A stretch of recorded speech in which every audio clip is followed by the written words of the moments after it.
మీ business ని develop చేసుకోవాలని అనుకుంటున్నారా?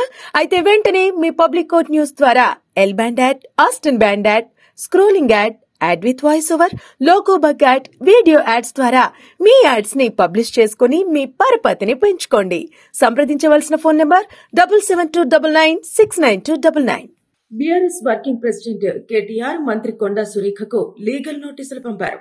కేటీఆర్ మంత్రిగా పనిచేస్తున్న కాలంలో ఫోన్ ట్యాపింగ్ చేశారంటూ సురేఖ చేసిన వ్యాఖ్యలతో పాటు నాగచైతన్య, సమంత విడిపోవటానికి ప్రధాన కారణం కేటీఆర్ అంటూ కొన్ని దురుద్దేశపూర్వక వ్యాఖ్యలు చేశారన్నారు.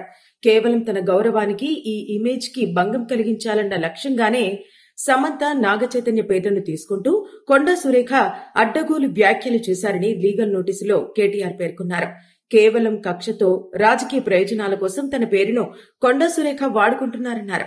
ఒక మహిళ అయ్యుండి ఇంకొక మహిళ పేరును, సినిమా నటుల పేర్లను వాడుకుని వారి వ్యక్తిత్వ హననానికి కూడా పాల్పడటం దురదృష్టకరమని పేర్కొన్నారు.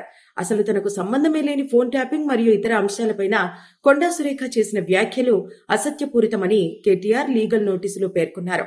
ఒక మంత్రిగా కొండా సురేఖ తన మంత్రి హోదాను దుర్వినియోగం చేశారన్నారు.